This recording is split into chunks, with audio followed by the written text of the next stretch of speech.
Look, yes, I got a microphone arm because I was tired of holding it while talking to you guys. It was not conducive for me flailing my arms about as if I were a mime. I don't have a better reference than that. But anyway, yeah, y'all, this is late. My bad. You guys know how I roll. So much going on.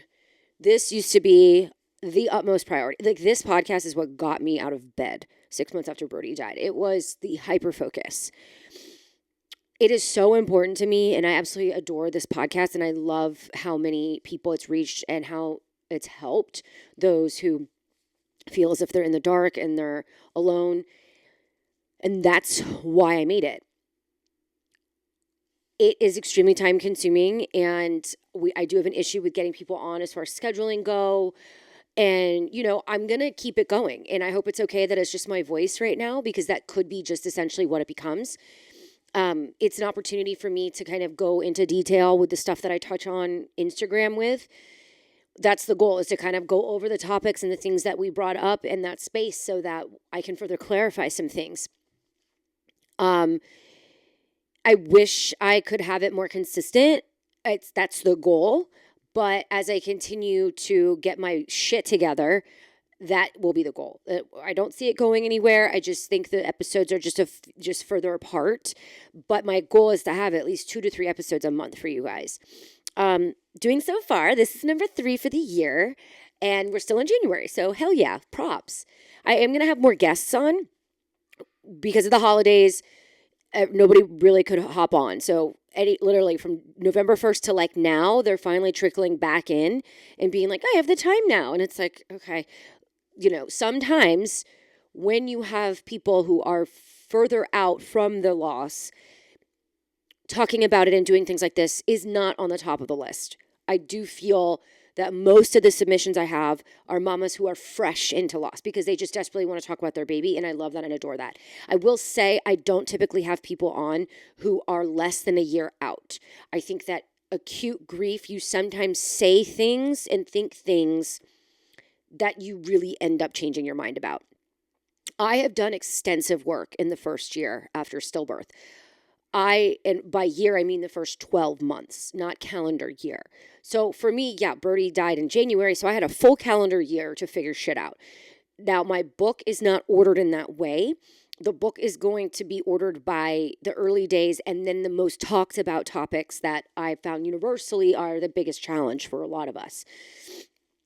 And I think when you're in the first year and you just are trying to battle all the first, you really...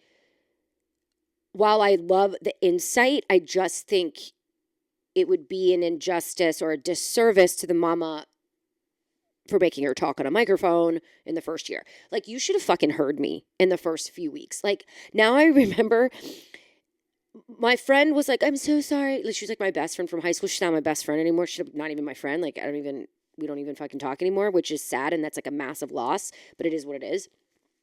And yeah, because of Birdie's death, we don't talk. So... I don't know, shit probably could have happened. I don't know, but that's the kickoff. So she was like condolencing me. Like, I was like, that's all you got? Like, sorry for your loss? Like, you're my best friend since I was like 15 years old. What are you doing? And then I was like, you know what? I don't want to hear your shit. Just find me somebody who's been through this. And she did. She got me somebody. And this was the first lost mom that I ever talked to. Can't remember where she lives. I want to say... It was somebody she knew through somebody, and the woman agreed to talk to me. And at the time, she was like already like 10 years out. And so we got on the phone, and I remember being like, can you just talk? Like, I don't know what to say. Like, I don't know how to say his story out loud. And we're talking like weeks after he died. Like, it may not have even been a month. And God, I wish I could remember. I bet I could if I go back and look at my texts with this girl. And I remember saying out loud, I think God only chooses the strongest to go through these things. I can't even fucking say it. I can't even believe I was saying things like that. I can't believe that I thought that I was a chosen one. What? That's fucking crazy. Like, that's nuts. And like, I don't know if you guys listened to my last episode about God. Like, I don't... yes, he's all knowing. Yes, he might have a plan, but I truly do not think he looks at all of you and all of us and is like, that bitch can handle it. Let's take her baby. No, that's ridiculous. Anyway, now I'm fully aware of what I'm saying because my editor went through my book, the rough draft, and was like, you can't say this shit. You can't say that. You can't say this. So I'm like fully aware that I have to like say certain things and word it certain ways. So I can't say that's insane. I have to say that's ridiculous, in my opinion. Yep. So yeah, I finished the book. The book is going to be launching in May if everything continues to go according to plan. And I literally cannot believe like the toll it took on me. Like here I am thinking, oh, we're just going to take my journal that I was scribbling about in the midst of my the depths of my despair, and I'm just going to clean it up in public. No. I mean, she then came to me and was like, hey, we need your story. Because, like, no one knows who the fuck you are. Like, so I was like, because I wrote it for essentially Instagram followers. So if you follow me, you pretty much know my story. But she was like, no, this book is going to go into the hands of people who don't know who you are. So, like, we have to give them a backstory, which is Brody's story. So I had to go through all that. There were details. I like, totally forgot that on my 6-week checkup, like, at the OB office, that I bumped into the midwife who delivered him in the hallway, and like everybody was watching us like embrace. I totally had forgotten about that. And there were other things like that came up that I like completely I can't even remember. Like I don't remember the car ride home after they told me he had died. I don't. You're telling me I just got in a car and rode home? What? Then there were 8 to 9 hours between them telling me and me being admitted in the hospital. I have no concept of that time. I remember flashes. Like I remember just staring at friends on the TV, and I remember vomiting just from pure pain and heartbreak. I just don't really remember. And part of me thinks that was obviously shock. I was not in my body processing anything. Also, I do think our brain stores things to protect us because these are extremely painful things. And I don't even think we should be digging up some of these memories. I really don't. And I'm okay with not ever thinking about some of these things ever again. And I do hope with time they get fuzzier. But this just in, 4 years out, it ain't. It could be because I'm consistently talking about it. Your girl does not know how to shut up about her loss. And I think when that happens, and I'm consistently talking to people about their losses, of course I'm thinking of mine. So like I think about it reoccurring every day, but that is the price that I pay because I can't shut up, and I want to help those who feel like they're alone in this. And I remember that being the loneliest thing in the whole world, just being like, wow, when your doctors look at you and say the odds of Brody dying were like being struck by lightning, and we've really never seen this before, and you'll never get answers, and you could just try again. And I was like, none of this makes any sense. This doesn't make any fucking sense. And then I started asking questions and researching and looking, and nope. Turns out, stillbirth is way more common than we think. More common than getting struck by lightning. I don't have a reference for that, guys. Look it up. It's funny how I have to like provide references and sources in my book, but not on my podcast. I have no idea. You guys know that I do not speak about things or make assumptions or speak in absolutes if I don't know what I'm talking about. That's the thing. So even if it's not my experience, it's anecdotal. It's because I've talked to hundreds of moms and I've talked to other people or experts. You guys know. So take it with a grain of salt if you want to, but like just know it's more than just a grain. So that book was submitted Monday night. Brody's 4th birthday was Sunday. And, because I'm completely honest with you guys, and I don't want to scare new lost mamas like, oh, this is going to suck forever. It is. I don't know what I expected with the 4th birthday.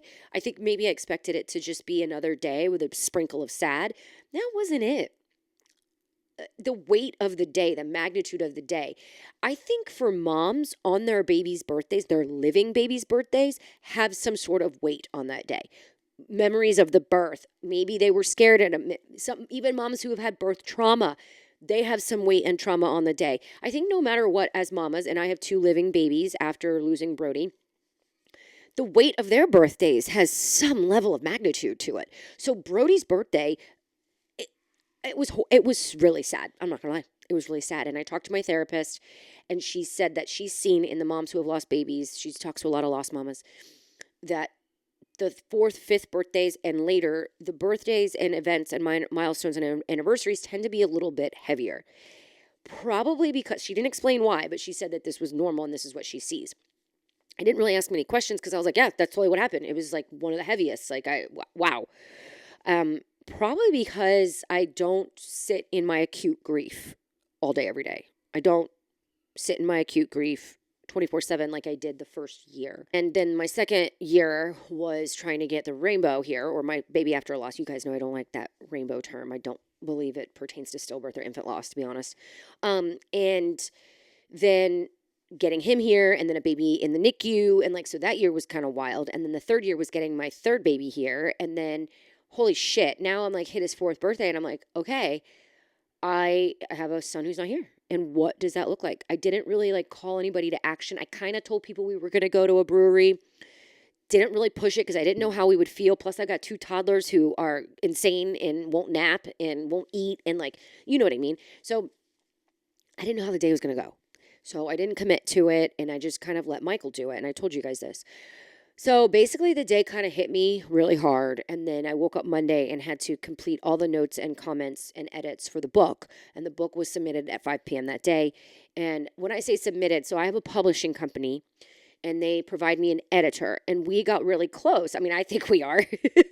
She's awesome, and she understands, just basically because of her work and what she used to do and working with a lot of different authors. She understood like how emotional this was. This publishing company only publishes women who have been through a traumatic event, and they have something to teach. So it's a memoir guide company. So it's like a perfect fit for me. Like, I don't even know how I found them. I think it was like Instagram. So working with her since June, and you know, she was basically like, you need to let this fly and you need to step back. So she and I worked on it, did all the edits back and forth, back and forth. I did give it to a couple of lost mamas that I'm close with and told them to read and give me feedback. 2 of the 4 did. The other 2, I don't know what happened, but the feedback was really helpful. And then it gets passed on to the copy editor. And then from there, it comes back to me and my editor. And then we go and do we have to start working on the marketing strategy and then the cover. And it's all kind of wild. And like,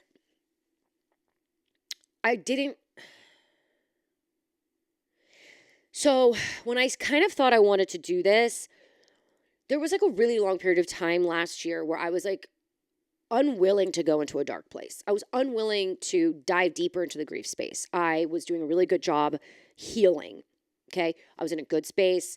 You know, like I said, I was doing all the medications and all the weight loss and doing all the things where I started to feel better in my skin. And then I found out that I had a fear of going into that dark place. And so I kind of pulled back from a lot of things.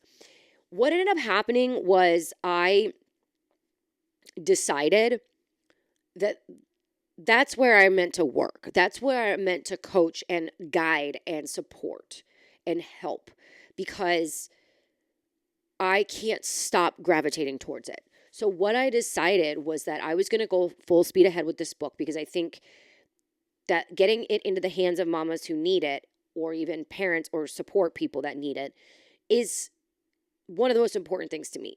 It's the first year is nothing will be as horrific as the first year, in my opinion.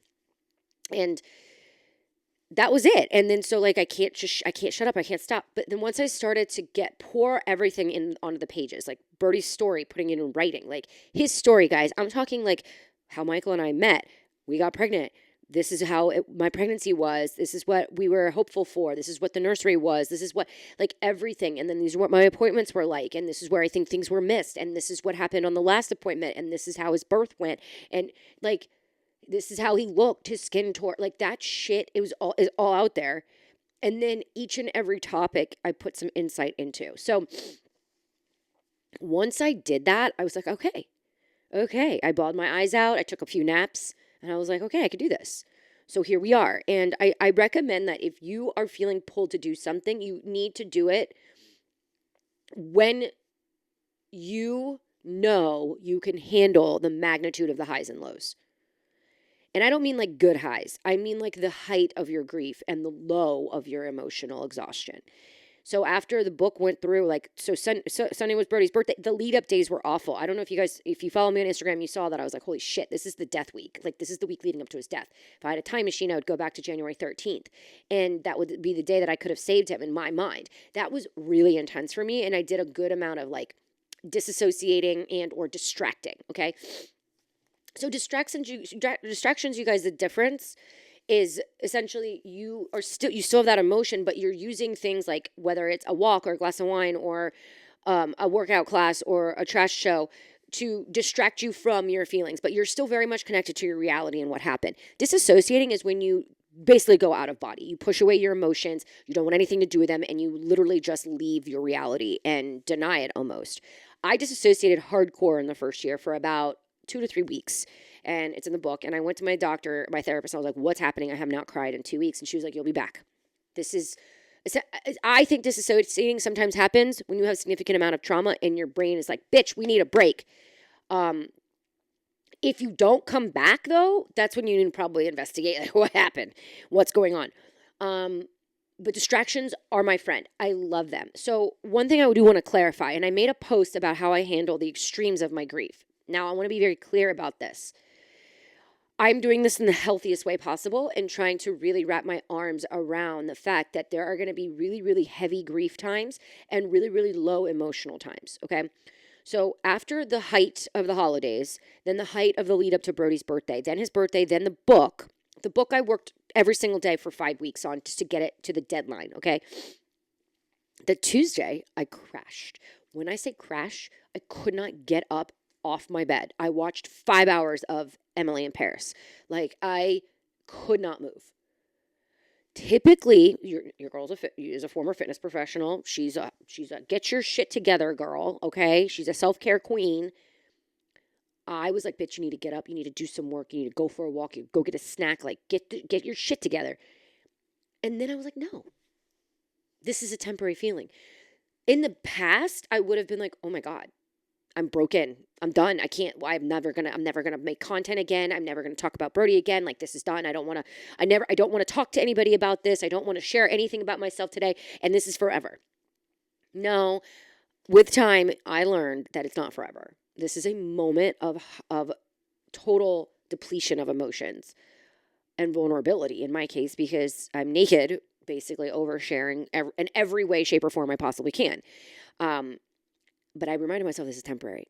You just need to get through this day, moment by moment, make it feel as good as you can, whether it's, you pull out all your self-care stuff, but don't push it away. Don't force something. Now, I think a lot of self-help people out there would be like, oh, go do a cold plunge and get your act together and you'll feel so much better and just do it and then it'll come, And I was like, you know what? Okay. But like, not for me. I had to lean into it. And then I was like, you know what? The next morning I popped up and I was like, okay, I'm back. Here we are. So I have to embrace both of those things. And even Brody's birthday, I could have been like, this is just an ordinary day and I'm going to make it the best. No, I needed to lean into the fact that it sucked. It sucked that he was gone. It sucked that he's gone. It sucked that my baby, I want to hold him and I can't. And as a mom, that's brutal. And I need to accept that. I don't know if every birthday would be like that, but it was also lovely. I don't want to be so negative about it. It was lovely. We went to the breakfast spot that I went to after every OB appointment when I was pregnant with Brody. Ordered the same thing I used to order. My 2 toddlers were there. They made a mess, but it was amazing to have them there. As soon as we sat down, the song Heaven is a Place on Earth started playing, which I thought was so coincidental and crazy. And then, I baked a cake. I had never baked a cake before for him, and I was so excited to do that. And I did, and I baked it, and it wasn't cute, but it was delicious. And we went to the pizza joint to see the rest of my family. I looked at some pictures of him, and then my toddlers blew out the candles for him. We wore our sweatshirts that say Brody, his name, and the angel wings on him. Michael wears Father of an Angel from Alexander and Wells on his sweatshirt. It was as lovely as we probably could have made it. Last year, his birthday was the gala. We had a big fundraising gala here on his 3rd birthday. So I have not been faced with the day of his birthday and figuring out what to do since his second one. So yeah, I think I did a good job, as best as I could, for, the mama of an angel. And I know you guys, you do your best as well. And it's never going to be perfect ever again. Um, but I think that day is what we need it to be, and it's okay to give ourselves permission to make it that way. And I think they change with time, just like a living child. It's been 4 years. I just, I want to remember him. I want to cry. I miss him. I love him. But I need to also expect that it's going to be heavy and that the day after is going to be a crash down. And I need to understand that. The week leading up, I should not have had any work. I should have prepped my work beforehand.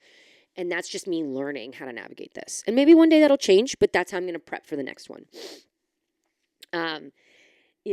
Things change with time. And I think I've come a long way in trying to navigate this. It's not an easy thing to navigate. I'm going through grief education certification right now.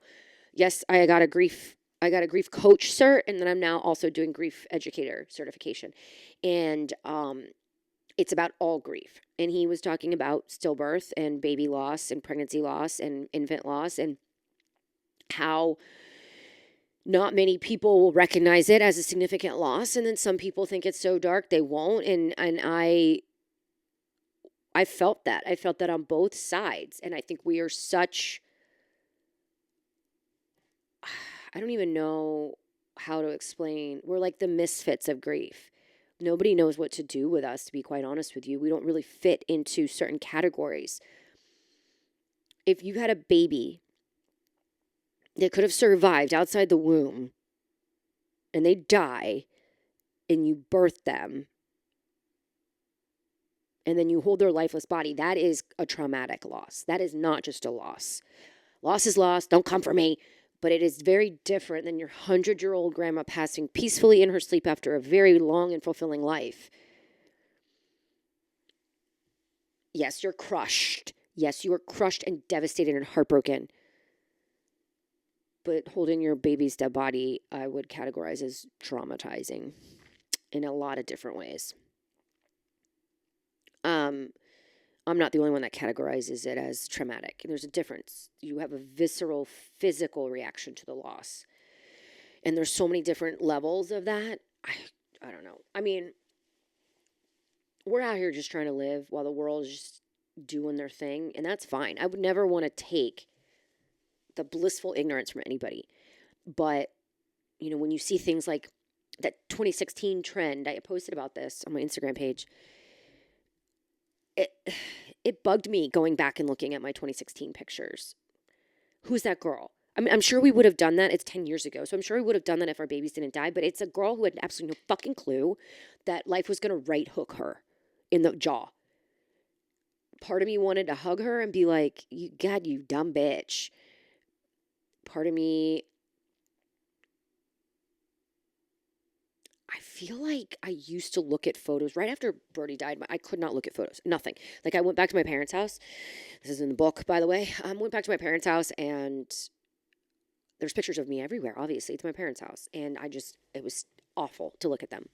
I hated the pictures. I wanted to essentially go back in time. It made me really sad.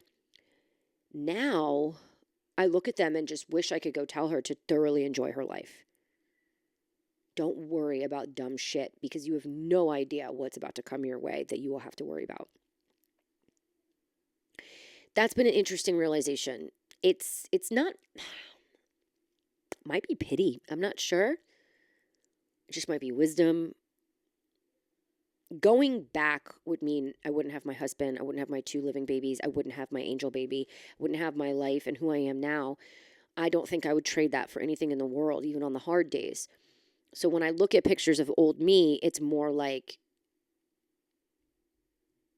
how much did I miss out on because I was so worried about dumb stuff? I was so anxious. Like, I thought I had anxiety. I also thought I was fat, which is fucking idiot. And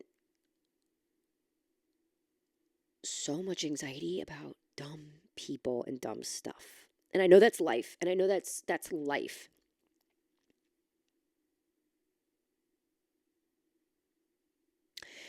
Is that going to make me a really stupid, uncool aunt?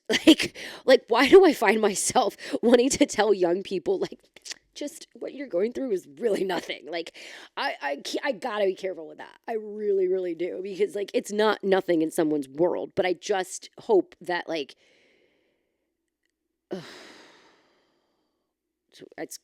I'm sounding like one of my grandmas. R.I.P. Just, now I get it. Now it's like, just enjoy your life.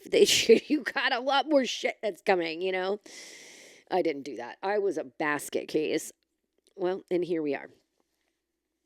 And I think that's another thing. It's like, what gifts has Brody given me? And I think the gift of just seeing the world through a lens of you need to just be kind and as compassionate as you possibly can be. Now, that's a slippery slope, because like if you are a dumb bitch coming and sitting in front of me and you're complaining about, your 3 boys and how they're fucking driving you crazy, I'm going to be like, can you shut your mouth? Can you shut. Because I would kill to have my 3 boys. I would kill. And it's so irritating when people complain to us about things that we wish we had, that we were this close in having. And some lost moms and I have gotten in arguments. We're allowed to, because I've been on both sides and we're allowed to complain. You are allowed to complain, 100%. But it's not going to land, and it's going to make the lost mom feel like shit. And why would you want to make a lost mom feel like shit? Why would you want to make anybody feel like shit? The goal is to move through life and not do that. That's the goal. Like, what else do you do with this pain and these stupid lessons that we're learning from the death of our baby? What, are you going to just go be a dickhead? Okay, good luck with that. What did your son teach you? How to be an asshole? Great, okay. That sucks. And he's probably in heaven going, wow, you missed the mark, ma. I don't want that. Yeah, I have my days. Trust me, I road rage like shit. I learned how to drive in Miami, for God's sake, of course. I sometimes have really crabby moods, especially my luteal phase. If you listen to the last episode, I'm a psychopath. I know it though. And I avoid situations because I know that I'm probably going to snap. Okay. But the best I can do, the only thing I can do on planet Earth, I'm still here. I could have died. I should have died. I hemorrhaged, but I'm here. So what does that mean? That I'm going to try to move through life and just try not to make it the day shitty for anybody. It could be, do you know the ripple effect we have as humans? There was this one time Michael and I were trying to get somewhere in a hurry, and it was like very important. It might have been something with one of our kids. And we were trying to get into the turn lane, but some idiot was coming out of the gas station and he cut over on the turn lane trying to get into the straight lane, and he blocked the turn lane. And we were like, hey, could you like back up a little and reverse? He flicked us off and screamed at us, called me every name in the book. And I was like, and I still remember that. And it brought me to tears, even though, I would never do that to somebody, but I understand being mad at someone, but it didn't make any sense. And why would you want to make someone's day worse? Why would you? I don't know. I don't want to be that girl. I just don't want to be that girl. And if I have been that girl, it was not intentional. I just hope that the gift that Brody has given me is insight, that other people are going through things, that we need to travel through the world in a peaceful, gentle way. And that understand that there's just other people. And why would you want to ruin their moment or their day or their minute? And that's another thing, though. When people try to do that to me, like mean girl energy. And mean girl energy when I was like a preteen, used to be the worst thing in the world. It used to make me sick to my stomach and bring me to tears. I remember it. I was a dancer. I got put in these routines that the lead girl went and was touring, so there was a hole, and they brought me up because I was the best, one of the best, and they tortured me. They were so mean. Where are they now? I don't know. Jail? I don't know. And now, though, I have some like weird blessing / curse that my son taught me, that people who lash out and give me fucking attitude are going through something. I most of the time. Any girl that I'm getting a weird vibe from it's stemming from something that she's going through, and it's projection, or it's just unresolved pain, unresolved insecurities. It's something else. So don't even come at me with bad vibes or mean girl energy. My son died. I held his dead body. You cannot fucking hurt me. What I do though is see through you. I see what's going on and I diagnose it, and then I choose if I'm going to deal or not. That's the thing. You don't have to deal with people anymore. You just don't. Like I get sometimes you're like, oh, well, they're a school mom and I have to see her all the time and we're working. Great, that's fine. But that can be in little bite-sized pieces. That can be as much as you can handle, knowing that it's going to end. You don't have to continuously be around horrible energy. That's just, well, that's how I feel. And it's been so freeing. Oh, it's glorious. It's a gift from Brody. This is the one thing I can walk away with. Not only will I be able to help others and be compassionate with the shit that goes down, I can also tell people to fuck off because I see what they're doing and just don't come at me anymore. I don't think is that an oxymoron? Maybe, whatever. You guys get it. The second I realized that I will not be affected by other people was like the most freeing thing in my ever. It's like a superpower, I think, that our babies give us. This ability to diagnose people, see them deeper than what they are giving you. And then you have to choose whether or not you want to like fix them or just step away from it. Self-respect, self-worth, that's really important as well. Yeah, sure, compassion is, you could be like, well, you could take it on the chin and be like, she's just lashing out. She's insane. Or you could say, she's just lashing out. She's insane, but I don't want to deal with it, So either pick one. I think that one of the things that I want to do in my work with mamas, with stillbirth mamas, is, God, I hate this word. I'm going to come up with another one, but empower them to step into this version of themselves. It's a version we don't fucking want. We never asked for, but here we are. And how do we step into it? What's wild is that people do this in a good way. Like, oh, what is the best version of yourself that you can step into? It's scary, but we can do it. And then everyone, like, I don't know, switches out coffee for tea and decides to run before the sun gets up and then meditates before bed. And like, they're doing all these like voluntary things to become their better self and be more productive and to be empowered by who they are. Okay, well, we got violently thrust into a new version of ourselves after birthing a dead child and then having the world look at us like we're supposed to get the fuck over it. And you're like, but I don't want to get over it. There's no way I could get over this. So then they look at you like you're insane. And then there's not even a category for us. Like typically most of us would be diagnosed with bipolar disorder or schizophrenia because we're still grieving after 4 years when categorically we should not be after 6 months. It's crazy what we have to deal with in this lost life as lost mothers.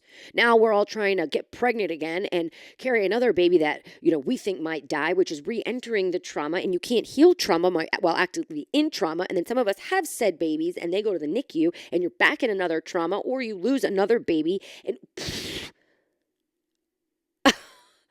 so here we are. There is 0% chance you need to be searching and empowering yourself in the first fucking year. I wouldn't even say the first 2 years. I think when you get to a place where you're no longer in fight or flight, okay, I hope that makes sense because I was in fight or flight for 3 years straight. Pregnancy, death, trying to conceive again, pregnancy after loss, NICU, pregnancy after loss, healthy baby, holy shit, who am I? What's happening? Let's figure this out. But if you're just now stepping into that light, I think there's little things we can start to embrace that will eventually lead to us stepping into full power on who we are as a grieving mother. And owning it has been one of the best things I have done. Not being embarrassed by it. I was a little embarrassed before, like, oh, it's kind of cringe for me to say that or bring him up. Or nope. If it feels cringe, then okay, I'll embrace that. Okay, fuck, that does feel kind of weird right now, bitch. Like, your timing's off, don't say anything. Okay, that's just being self-aware. But I have embraced it without being embarrassed or ashamed of my loss, of my grief, of my trauma. And guess what? People who thought it was fucking weird are now circling back to me for their own grief, loss, and trauma. Or someone they know has now grief, loss, and trauma. Because they saw me be so open about it and embracing it. So people who think it's cringe, it's just not the people, it's just who gives a shit. They don't get it. They don't get it. Hopefully they never do, but if you live on planet Earth, you're probably going to feel grief.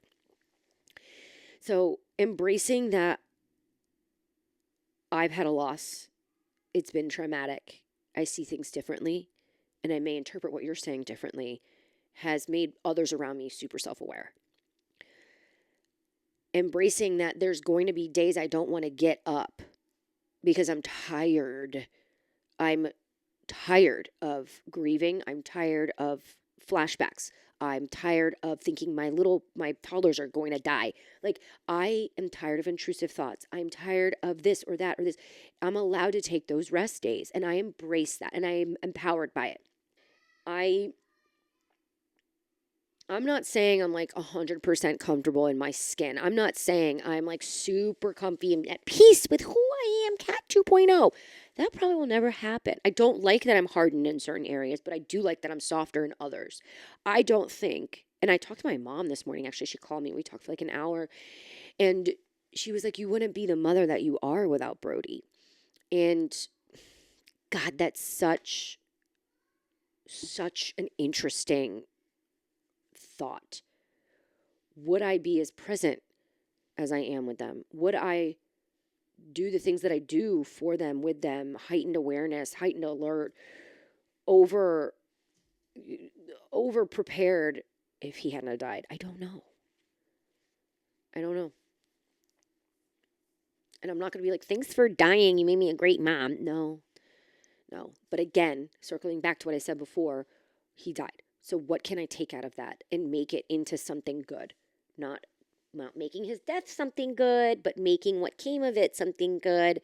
It's being a good mom, being a good human being, being a good wife. Okay, I'm working on the good wife thing. I take so much out on Michael. I feel awful. I'm like so snippy. He just looks at me. He does not care. But I feel bad. Like, at the end of the day, I have to be like, I'm so sorry. Not every day. Mostly the luteal phase. But I feel bad. In my defense, though, he does irritate me sometimes with certain things that he does because he's a guy. He's a man. But I need to work on my reactions to things. I'm very reactive, and I need to work on that. I do. And that's okay. We can all do self-improvement. But I think the thing that I think is most important is just understanding that we're different. Understanding our lives are different. I never really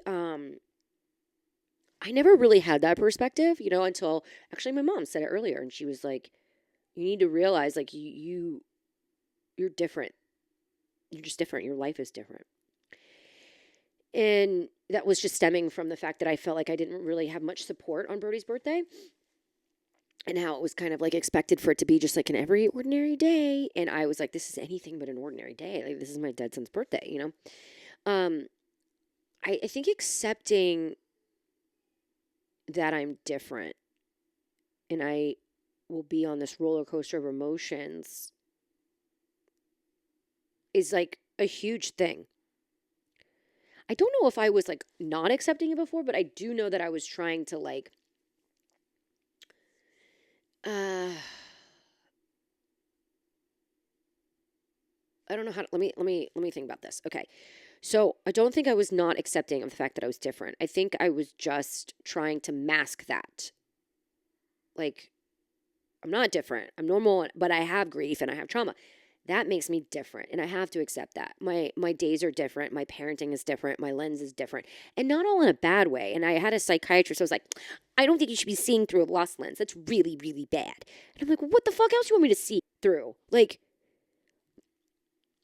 I've had a horrible loss. That means when I sit in front of somebody who's complaining about nonsense, that my loss lens is going to be like, well, perspective here is it could be way fucking worse. Then you should shut up. Like God, I mean, or I'm parenting and I'm staying so active. I don't have my phone on me. I'm sitting with my boys. I'm doing everything I can to make memories with them and give them a wonderful day. That's because I've lost a son. I everything I do is because of what's happened.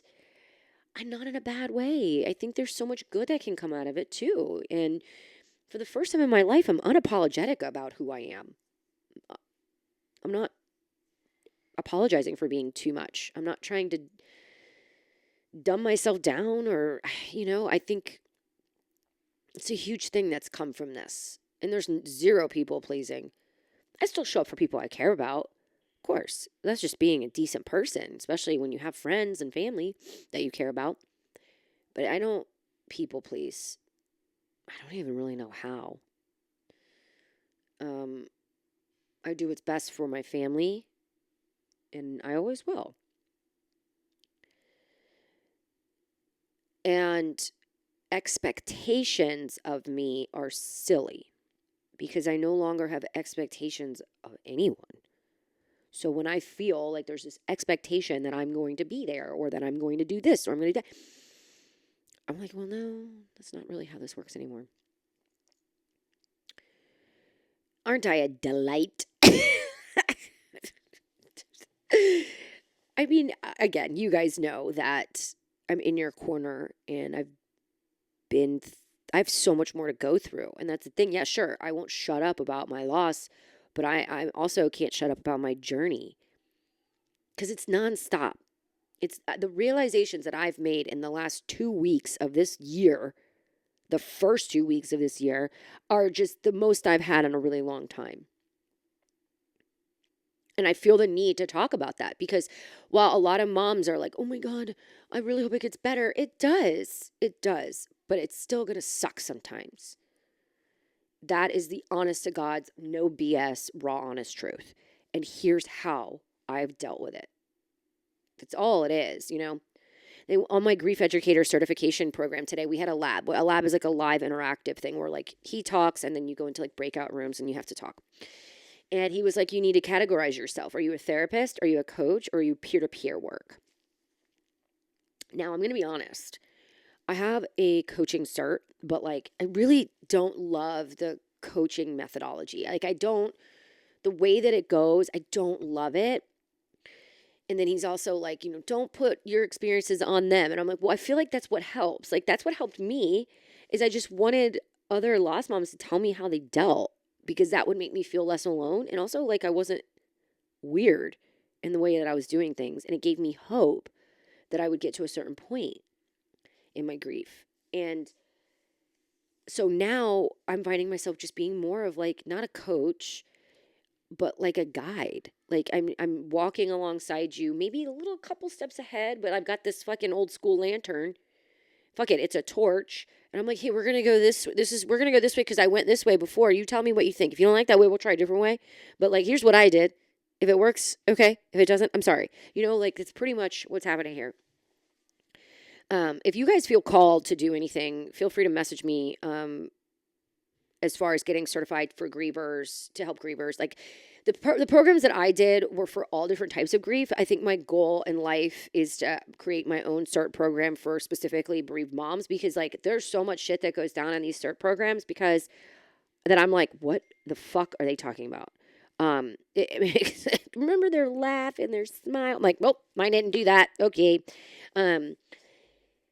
And I'm not, some of it's just like the tools that are used for other grievers are really not for me. And then, we're talking about God and religion and like different cultures and like ours is super convoluted. It is so convoluted. Like there are certain cultures that do not believe that baby has a soul until a certain gestation. And that's fine. I respect everything, and then some believe that when the baby dies in the womb, it circles back and comes back for another chance. And then some people believe that that there was nothing we could do to save our baby. They were going to die anyway. So much, guys.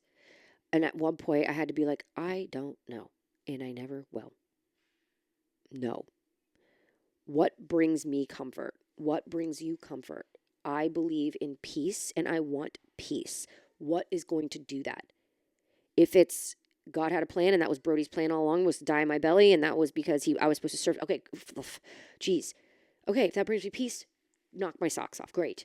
If it doesn't, then I need to investigate and wonder if there's a different perspective out there that could bring me peace.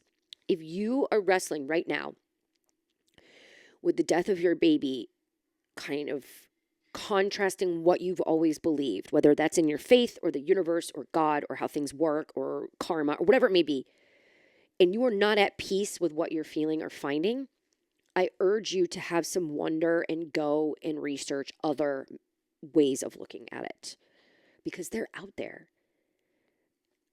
Even people of the same religion have different perspectives, and things are constantly changing, and you are allowed to find what brings you peace. That's another thing that's super empowering. Find what brings you peace. You're never going to get the life that you want, but you can get the life that you need. And that is up to you to get it. And what I say by that is a life that has peace in it, and joy, and grief, and sadness. And you need to figure out how to get that. The life that we want is one with our babies that are here and alive, and not with trauma and grief and pain.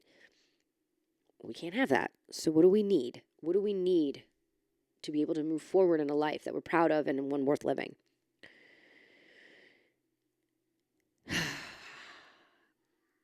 I like this topic. I got to be honest. I think what my goal is with my book is to get people through the first year after stillbirth, because after that comes the transformation, and after that comes all the shit, and your new normal starts to emerge. The first year after loss is not your new normal. It is a temporary reality that you just have to get through. My goal is to help mamas get through the first year so that they can get to a life that they need.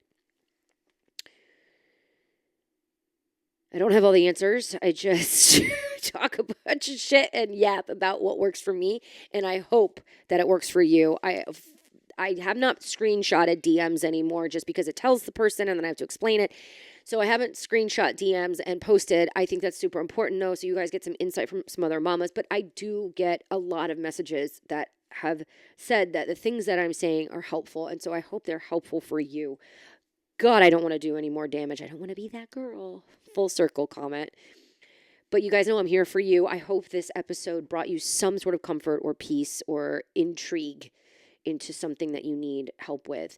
But I'm always here for you guys. Email me, thecatherinelazar@gmail.com, or find me on Instagram at thecatherinelazar on Instagram. That's my handle. You could DM me, and I'm checking all the time. Let me know if you guys have questions. You can also comment on this if it's YouTube, and I will be able to see it. So make sure you also hit subscribe. That helps support me, and I would love that. So, all right, guys. Love you and your babies. See you soon.